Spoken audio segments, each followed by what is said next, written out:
परमेश्वर के लोगों, आज हम एक ऐसी कहानी सुनने जा रहे हैं जो एक सच्ची गाथा है, इब्राहिम और इसहाक की। इस वीडियो में हम जानेंगे इब्राहिम के विश्वास के बारे में और इसहाक के बारे में। चलो शुरू करते हैं इस बाइबल की कहानी को।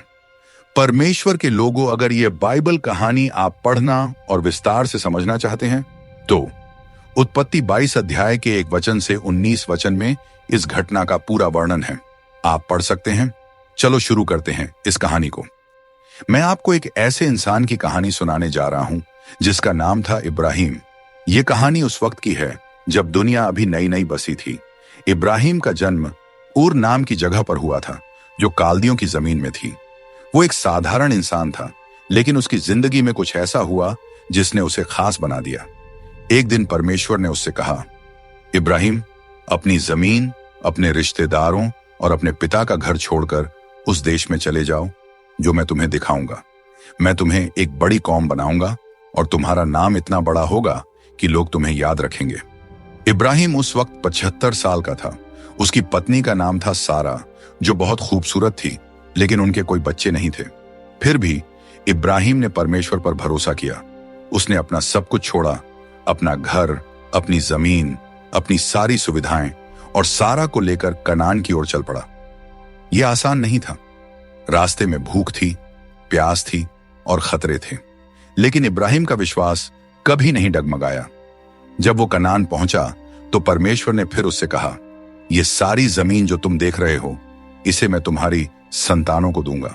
इब्राहिम ने वहां एक वेदी बनाई और परमेश्वर का शुक्रिया अदा किया, लेकिन मुश्किलें अभी खत्म नहीं हुई थीं। कनान में अकाल पड़ा और इब्राहिम को मिस्र जाना पड़ा। वहां सारा की खूबसूरती की वजह से खतरा हो गया। मिस्र के फिरौन ने सारा को देखा और उसे अपने महल में ले जाना चाहा। इब्राहिम ने डर से कहा कि सारा उसकी बहन है, ताकि उसकी जान बचे। परमेश्वर ने फिरौन को सपने में चेतावनी दी और सारा को छोड़ दिया गया। इब्राहिम और सारा सुरक्षित वापस लौटे। वक्त बीता, इब्राहिम की उम्र बढ़ती गई और सारा अब भी बांझ थी, लेकिन परमेश्वर ने फिर वादा किया, तुम्हारा एक बेटा होगा और तुम्हारी संतानें आसमान के तारों जितनी होंगी। इब्राहिम ने हंसते हुए कहा, मैं 100 साल का हूं और सारा 90 की।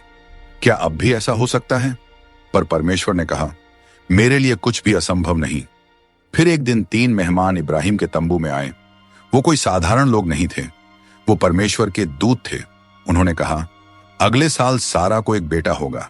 सारा ने यह सुनकर हंसी, लेकिन वक्त ने साबित किया कि परमेश्वर का वादा सच था।